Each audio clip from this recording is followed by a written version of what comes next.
Olá, o Saber Direito Debate começa agora. No programa de hoje nós vamos falar sobre um tema que já vem sendo discutido aqui há algum tempo, o novo Código de Processo Civil. Só que dessa vez o foco da conversa é a possibilidade de um terceiro intervir em um processo. A gente fala também sobre ensino jurídico e sobre a carreira do nosso convidado, o mestre em Direito, Leandro Gobo. Professor, muito obrigada pela sua presença aqui no Saber Direito Debate. Muito obrigado você me ter aqui. Essa semana toda a gente veio falando então nas aulas, né, sobre o novo Código de Processo Civil. Exato.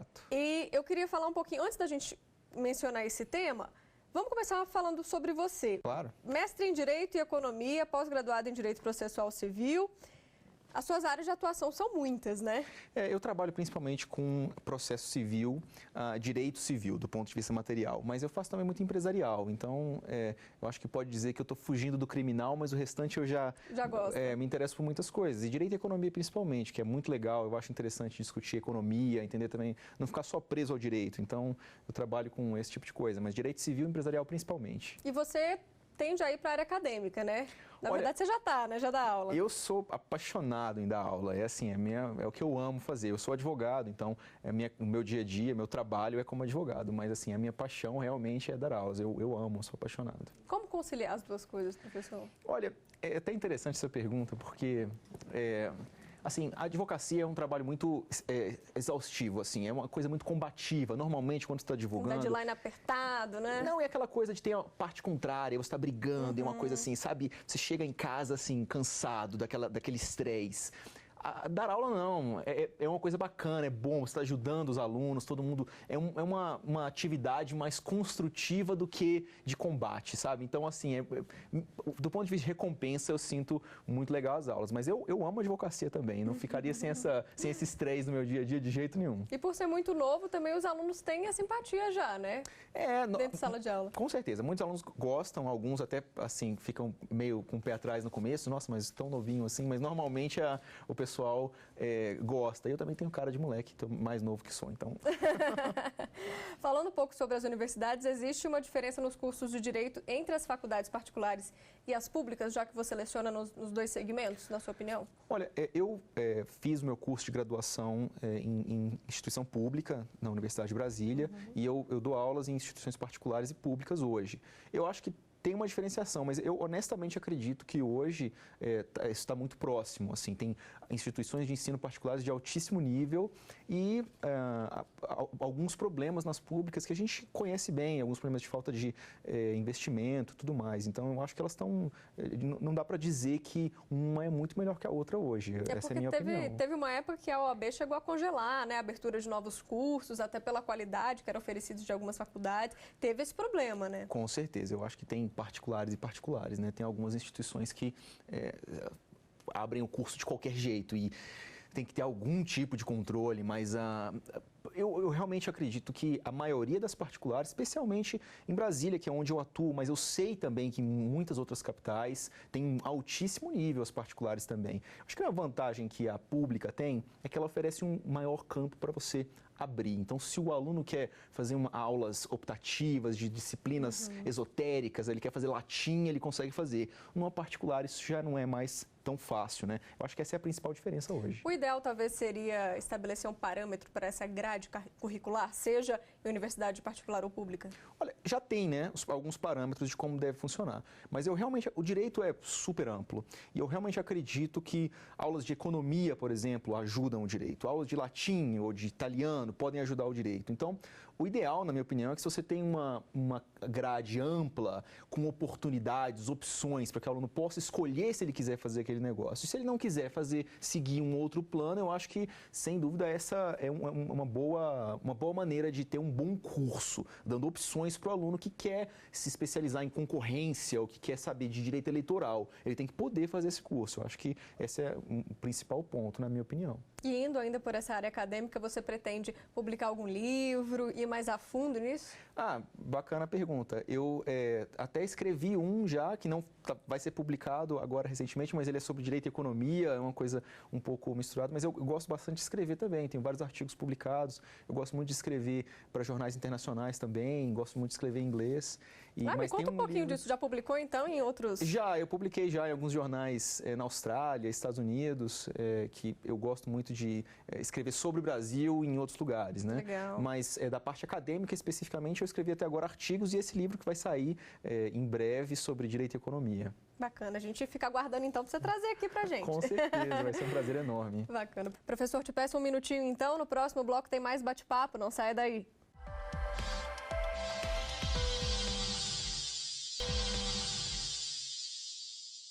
O Saber Direito Debate está de volta, hoje conversando com o advogado, mestre em Direito, Leandro Gobo.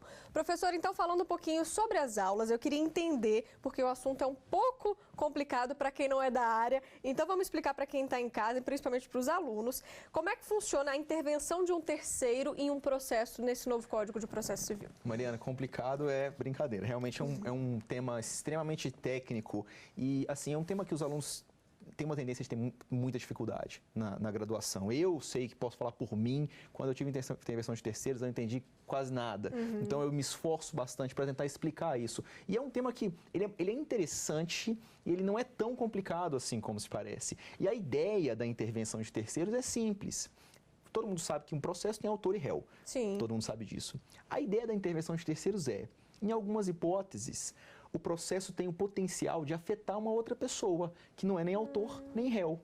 E esse terceiro, se ele vai ser afetado, ele tem que poder falar no processo. Poxa, se eu estou sendo afetado, eu tenho que ter o direito de me defender, eu tenho que ter o direito de me manifestar. Vamos dar um exemplo prático, mesmo que seja hipotético aqui, só para a gente esclarecer? Claro, tem vários exemplos, mas um exemplo bem tradicional da sublocação, que é assim, quando você aluga um imóvel e aluga esse imóvel para uma outra pessoa. Isso se chama sublocação. A pessoa que alugou, aluga para outra pessoa. Isso é permitido? Perfeitamente permitido. Pela lei, você tem que prever no contrato e tudo mais, mas pode fazer isso. Se há uma ação de despejo da pessoa que alugou, do proprietário, locador, contra o locatário, essa ação vai ser autor é o locador e o locatário é o réu. Eles estão discutindo essa coisa. Só quem mora no imóvel é o sublocatário, aquela pessoa que teve a sublocação. Esse cara vai ser despejado, vai ser diretamente afetado. Então, ele, por exemplo, tem o direito de Ele seria o terceiro na história, no processo. Ele tem o direito de entrar nesse processo. E várias outras situações em que, por exemplo, o réu diz que não foi ele não foi responsável, outra pessoa foi responsável, ou que ele deve, mas outra pessoa tem que pagar a dívida junto com ele. Então, hipóteses em que normalmente um processo, autor e réu, eles que estão envolvidos, mas tem situações em que realmente um terceiro vai ser afetado e pode ser de forma negativa ou positiva. E aí esse terceiro pode entrar no processo. Se eu puder falar uma última coisa, por exemplo, um exemplo super legal, novo do amicus curiae, que é, por exemplo, casos que vão afetar um conjunto, um grupo de pessoas, tem um potencial. Então, por exemplo, um caso vai afetar todos os advogados ou todos os médicos. Então, amicus curiae é um tipo de intervenção de terceiros em que, por exemplo, o Conselho de Medicina pode entrar naquele processo para defender todos os médicos e organizar melhor eles. Então, tem vários tipos de intervenção de terceiros, mas a ideia é essa. Tem autor e réu, normalmente eles que estão ali, o pessoal do processo, né? Mas tem muitos casos em que uma outra pessoa vai ser afetada de alguma maneira e ela entra num processo existente. É só isso. Perfeito. Agora, o novo Código de Processo Civil traz novidades também nisso ou não? Olha, o novo Código de Processo Civil mudou bastante. É um tema bem técnico e um pouco árido, então eu não vou explicar demais, mas eu vou te contar o seguinte. O que mudou, né? Pois eu acho que ele ficou mais coeso e técnico. Então, algumas hipóteses que estavam como intervenção de terceiros e não eram, foram retiradas de forma correta, e outras novidades foram incluídas. A primeira eu já te contei, que é essa do amicus curiae. Outra novidade é a desconsideração da personalidade jurídica, que é quando uma empresa comete uma fraude, o sócio junto com a empresa comete uma fraude, por exemplo, e aí você afeta o patrimônio do sócio. Você faz o sócio pagar pela dívida da empresa, numa situação de fraude.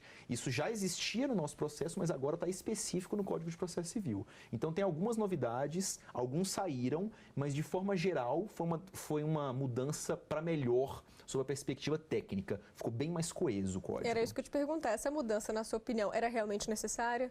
Olha, eu acredito que sim. Sobre duas perspectivas. Primeiro, que a gente precisa ter uma lei que faça sentido. Quando a lei, eu tinha que dar as aulas e explicar, olha gente, a lei diz isso, mas esquece porque não é certo, o correto é outra coisa. Como é que o aluno entende isso, né? Oposição não é uma intervenção de terceiros, mas está aqui no capítulo. Poxa, é muito complicado esse tipo de coisa. Então, é bacana sobre uma perspectiva de coesão. Esse é o primeiro ponto. O segundo ponto é que você tem que atualizar. Você tem que atualizar, o mundo muda e as leis têm que mudar junto com eles. Então, essa questão, por exemplo, da empresa, que a gente falou da fraude, né, de poder afetar o sócio, esse tipo de coisa, isso é novidade que não se pensava há muito tempo atrás e agora surgiu. Então, tem que atualizar também. Então, eu acho que sobre esses dois pontos, tanto coesão técnica quanto atualização para acompanhar o mundo mesmo, né, como o mundo anda, eu acho que deveria ter sido feita essa atualização. Eu concordo. Texto é novo, né? Bem novo. Deu tempo de se atualizar?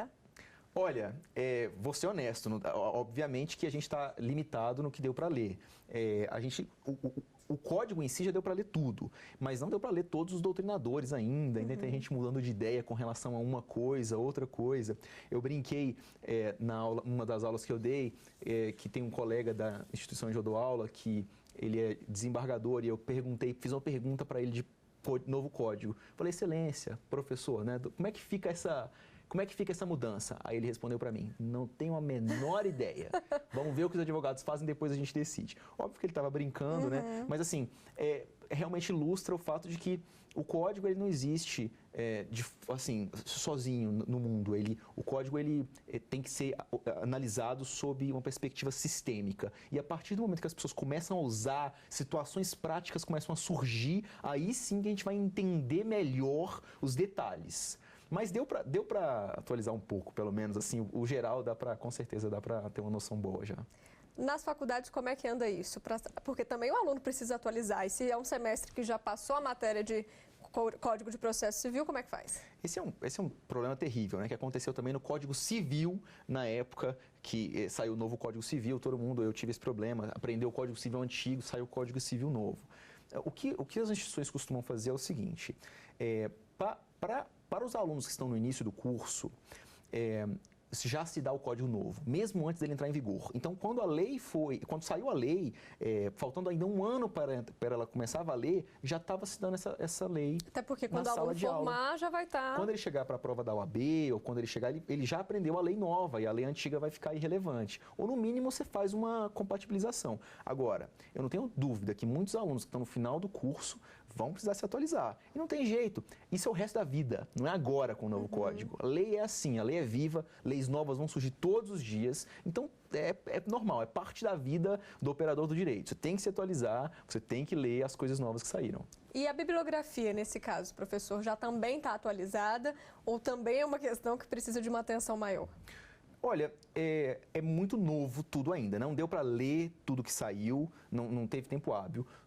Obviamente que a procura era enorme, então até mesmo por uma questão de mercado, os autores tentaram atualizar da melhor maneira possível. E eu acredito que já existem bons livros sobre o novo Código de Processo Civil, mas é bem possível que os melhores mesmo vão sair ainda talvez no ano que vem, por exemplo. Quando der tempo de realmente parar, debruçar, estudar com calma, ver o que está acontecendo na jurisprudência, e aí sim os livros casos concretos até para contar e analisar, né? Sem sombra de dúvida. E aí os livros vão melhorando com o tempo, né? Tem já vários livros bons, mas você fica um pouco...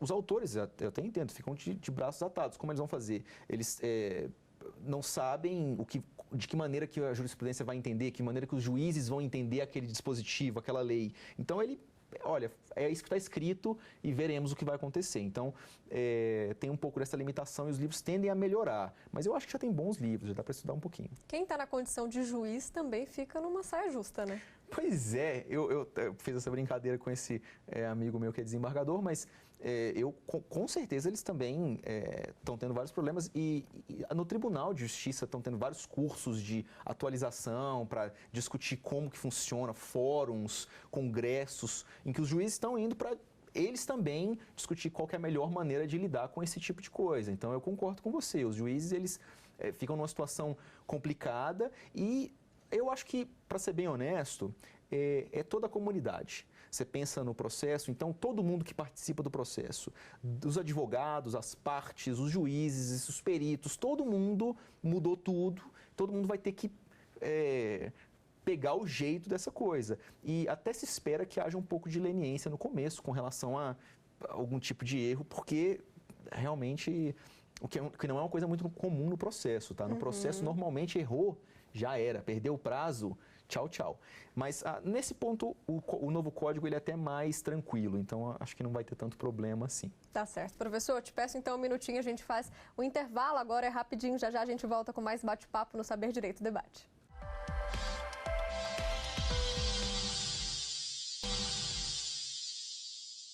Saber Direito Debate está de volta e agora a gente fala de autores e livros que vão te ajudar na hora dos estudos. São referências que o professor Leandro trouxe para a gente. Professor, eu queria começar com essa Bíblia aqui, já que a gente está falando de novo Código de Processo Civil. Esse aqui, então, já vem comentado? Mariana, olha só, tradicionalmente, quando você fala de estudo de Código de Processo e tudo mais, né, um dos tipos de livro mais tradicionais é o Código Comentado Anotado.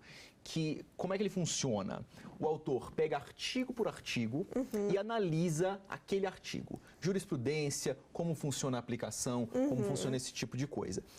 Esse tipo de livro costuma ser muito útil para consulta eventual de um ponto. Então, você quer saber, naquele artigo 123, qual que é o entendimento. Você vai direto naquele artigo e lê aquele artigo. Ele não é um livro muito útil sob a perspectiva acadêmica, de se aprender o assunto, porque ninguém pega um código anotado para ler, para ler do começo. Se bem que eu faço isso às vezes, mas assim, é pouco comum, mas é muito útil para quem quer um esclarecimento sobre um ponto específico. Você vai naquele ponto, tira uma dúvida, é excepcional esse tipo de livro. Esse que eu trouxe é do Medina. José Miguel Garcia Medina. Isso. Tem também o do Nelson Nery Jr., que eu tenho eletrônico, que, aliás, eu ia até comentar, o pessoal falou, vamos mostrar os livros. Eu falei, gente, que coisa antiga, os livros hoje são eletrônicos, né? E eu acho que isso é uma coisa bacana também, os livros eletrônicos, e eu até sugiro que algumas pessoas, se possível, comprem, porque fica bom de consultar, você quer fazer uma pesquisa. É mais fácil achar, né? Você search, find, procura e acha direto o termo que você quer dentro do conteúdo todo. Então isso é muito legal. E hoje tem uns leitores muito, assim, bacanas, bem feitos sobre esse tipo de coisa, né? Então, mas o bom e velho livro, né? Eu gosto do papel. Eu tenho um aluno que me dizia que, porque livro, especialmente livro de direito, tem um cheiro tão bom, né? Quando você compra ele novinho, né? Ele fala que não é pra usar. Você compra, cheira ele, guarda e nunca mais abre. É pra isso que serve livro de direito. Enfeita a estante. Eu discordo, né? O meu tá todo cheio de orelhinha aí, mas enfim. Esse também, né? Novo Código de Processo Civil comparado. Esse é artigo por artigo. Esse aqui, ele é mais... Qual que é a ideia desse livro? E aí, esse é o que eu, honestamente, acho melhor, tá? Esse livro aí de comparado, mas tem vários comparados.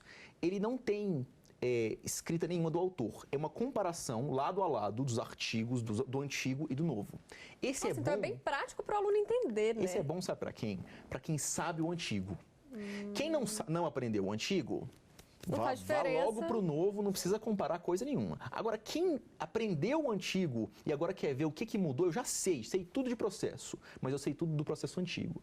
Esse tipo de livro ajuda muito, porque ele vai no capítulo específico sobre o recurso que ele quer saber e vê qual foi a mudança naquele artigo. E é legal que ele marca as palavras. Olha, mudou essas palavras, viraram essas palavras em vermelhinho. Então fica bem claro, fica bem bacana de fazer essa comparação. Então, na minha opinião, essa é a utilidade maior desses comparados, que é você que já sabia o código antigo, aprender o novo por meio dessa comparação. Perfeito.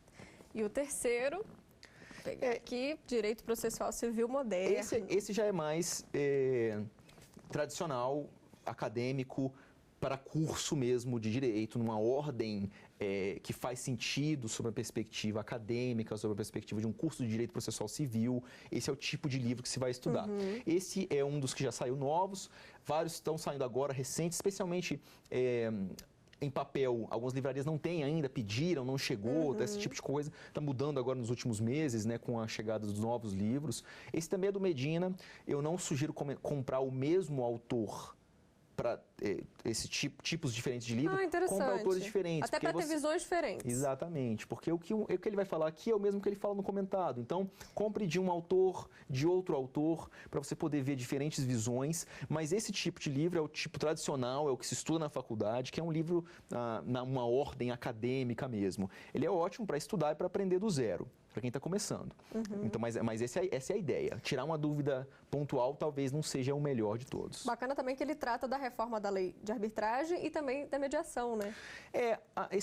O que o pessoal costuma fazer nesses livros é de atualizar o máximo possível, né? Sempre que dá. E esse também é o problema do livro de papel, né? Porque você compra o livro de papel e aí não tem como atualizar ele mais. O eletrônico você lança uma outra edição, então...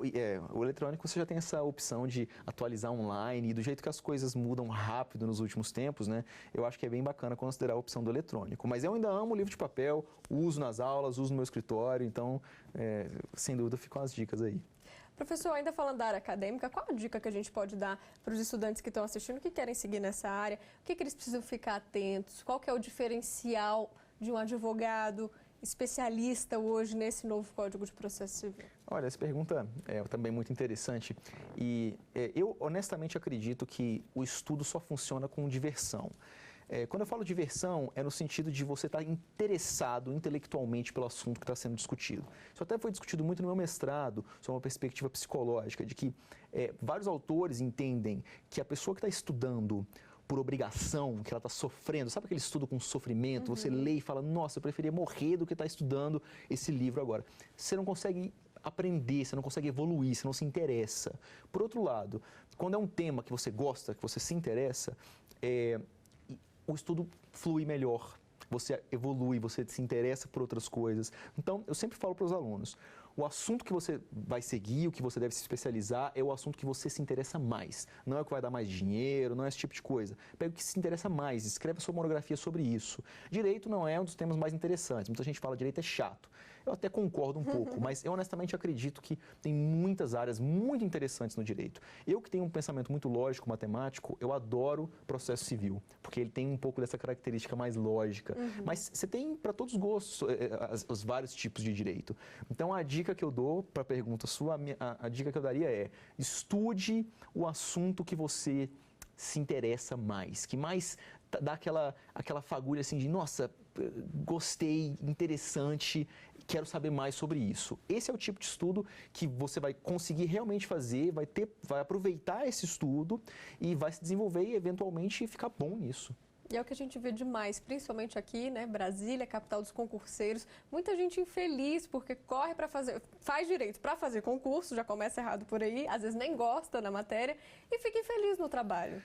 Mariana, olha, eu acho o seguinte, estudar para concurso é uma habilidade específica, é uma coisa, assim, toda única, que não tem relação com outras coisas, né? A gente estava falando antes de ser um bom acadêmico, de desenvolver em uma área, de fazer uma coisa legal. Estudar para concurso não é isso. Estudar para concurso é técnica, como fazer, qual a melhor maneira de estudar. E eu vou até fazer um comentário com relação a isso. Muita gente, quando estuda concurso, não estuda lei. Por exemplo, código comparado. E essa é uma coisa que tem que estudar, cai muito em concurso. Os meus alunos de cursinho que mais têm sucesso são aqueles que estudam a lei seca.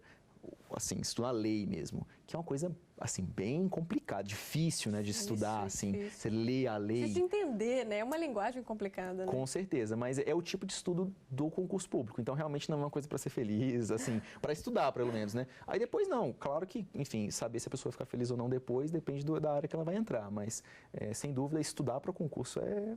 Você percebe esse perfil diferente de aluno também, de um aluno de cursinho para um aluno de faculdade ou universidade? Olha, com certeza, os objetivos são completamente diferentes. Eu diria que eu prefiro particularmente dar aula em universidades pela diversidade. Então, o que você tem na universidade? Você tem alunos de todos os tipos, você tem alunos que estão lá porque eles querem passar no concurso, tem esse tipo de aluno, mas tem também o aluno que está lá porque ele quer estudar mais, e até na universidade pública é muito comum alunos mais velhos, pessoas que já estão com a vida feita, mas ele quer aprender direito, ele quer... Às vezes até para se realizar, né? Nossa, eu queria fazer direito, era o sonho dele fazer direito, e ele...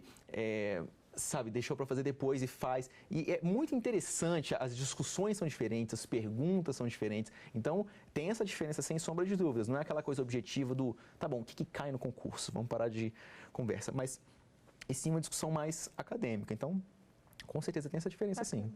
Professor, eu te agradeço pelo bate-papo, foi ótimo. Obrigada pela sua presença aqui na TV Justiça. Muito obrigado, Mariana. O prazer foi todo meu. Bom, o Saber Direito Debate fica por aqui. Obrigada a você também pela sua companhia. Se tem dúvidas, mande um e-mail para a gente, é saberdireito@stf.jus.br. Você encontra a nossa programação no site www.tvjustiça.jus.br. Até o próximo programa. Tchau.